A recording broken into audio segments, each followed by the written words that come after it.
Do it, do it, do it, do it. You know the world be rocking to it, to it. So do it, do it, do it, do it.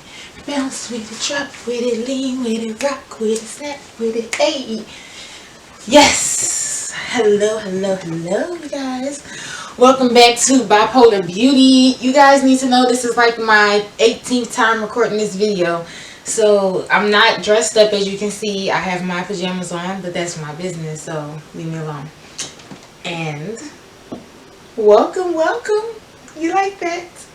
Yeah. Y'all know I gotta show you the sign. Also, I wanted to let you guys know I have some shirts that are available for sale, and I will be donating them to a charity of some sort, of anything to mental health. So if you have any ideas, shoot them at me. You like these? These are cute, right? And I personally put my lips on here.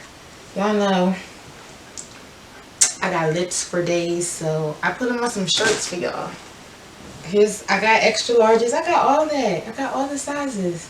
It's only $5. $5. You got $5? Because I got $5. Okay?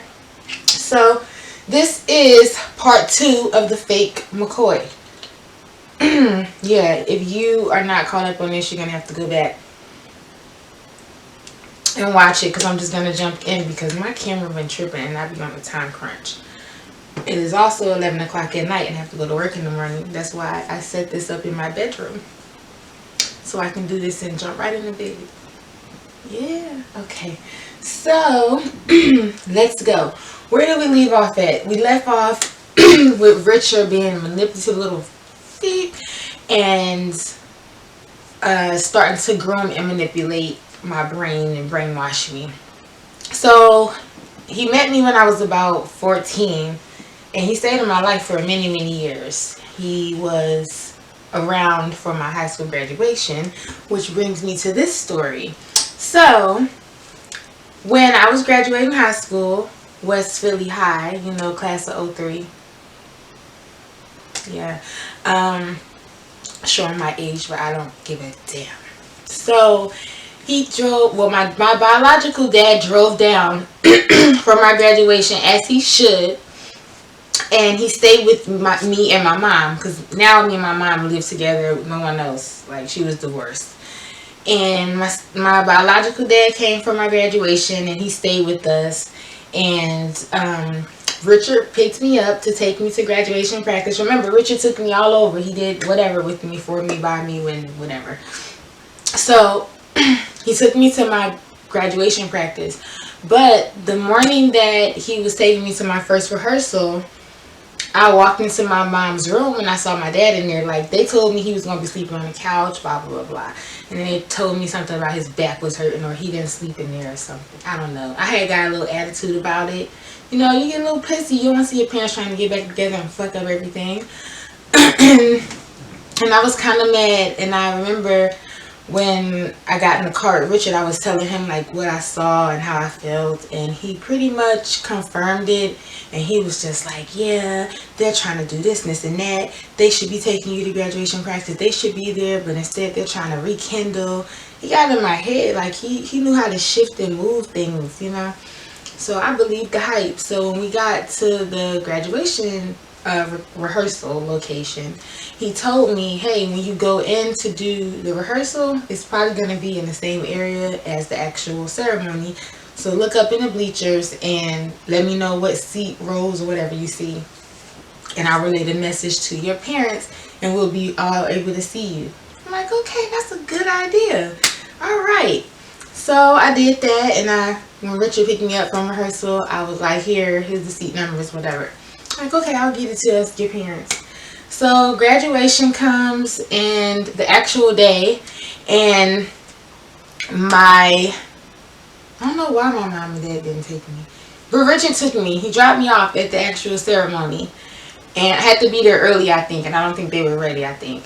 So Richard took me to the actual graduation. He dropped me off, and I got into the ceremony, and I'm looking up and I don't see my mom or dad. I only see Richard, and I'm looking at him and I'm like mouthing to him like, where's my mom? Like, where they at? And he's just like, y'all, he was milking it like, I don't know.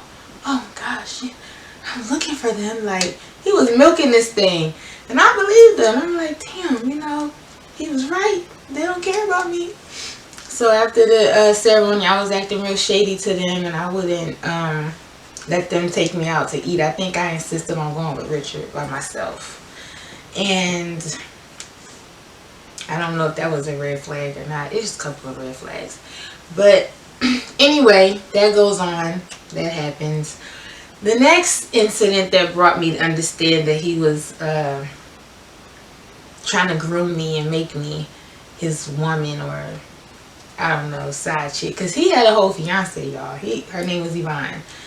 And they was engaged. They lived together the whole nine. I remember one particular incident. This is it. This is what pissed me off. I was over there staying the night. I did it all the time. And we were supposed to be going out of town or something the next day. Richard was downstairs. I was upstairs in my room. I had like my own little room and shit. And Yvonne was not home from work yet. She was like on her way home, like with food and stuff. So I remember being on the phone with my boyfriend. Y'all, I was like 18, so I'm on the phone with my boyfriend. And we kept hearing like a clicking noise. Like, what is that? Like, is that you? He's like, that's you. So I get off the phone with him and I go downstairs like, are you trying to get my attention? And he was like, you know what? I think you're very, very disrespectful. You're going to come to my house and sit on the phone with your little boyfriends. He was like going in on me. I was just like, what the hell did I do? like, I always be on the phone with like my boyfriends and my homegirls all the time. He was livid. He was mad. And I was like, he was like, I wanted to watch the movie. We were supposed to spend time together, just going at it. And I was like, okay, I'll be back. Can I go take a shower and I'll come back? And he was like, okay. I did not go take a shower. I went upstairs and put my little stuff together in a bag. And instead of hitting that door where he was sitting by the den, I hit the kitchen door. And I kicked ass rocks. And I was gone. And I remember him screaming my name, calling my name. My heart just like going, like, oh my God, please don't let him catch me. I don't know what his intention was. I don't know what he was going to do if he called me. I was just scared because I knew it didn't feel right. He sounded like a jealous, angry man. And I didn't want to be alone with him. And Yvonne wasn't there. And I was like, fuck this. I was gone. And I ran to my friend Sheena's house. She lived very close to him versus me. At the time, my mom had moved us to South Philly, Hell Philly, I should say. It's fucking hell. Anyway. And we did not have a home phone. Like, we had moved in a week early and they hadn't came and hooked up our phone. Yeah, this was a while back, you know, work with me. So there was no way to call my mom and tell her that he was acting a fool with me. So I stayed the night at Sheena's house and I got home and my mom told me, like, yeah, you know, he came here last night looking for you. And I was looking like, she's supposed to be with you. What do you mean you don't know where she at? That he was acting funny, that he wouldn't even get out the car. He wouldn't come up the porch or nothing. So she was like, it made sense. It clicked in her head. And when I told her what he had said and how he acted, she was like, he think you his woman. Like, she clicked it to me and put it together. And she started asking me questions and I started answering them. She was like, oh, okay, you was preying on my daughter the whole time?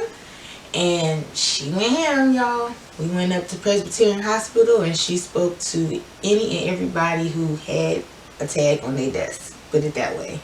When she got done, that man did not have a job, and I think she went on to pursue for him to lose his license and everything. She went ham. She went hard. He started stalking me, harassing me, trying to get me to write a statement and say that he didn't do that and he was sorry. He tried to pay me. He cornered me. I worked at Rite Aid.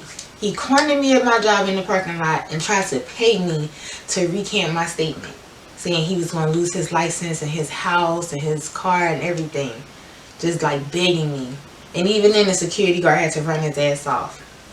He was like hell.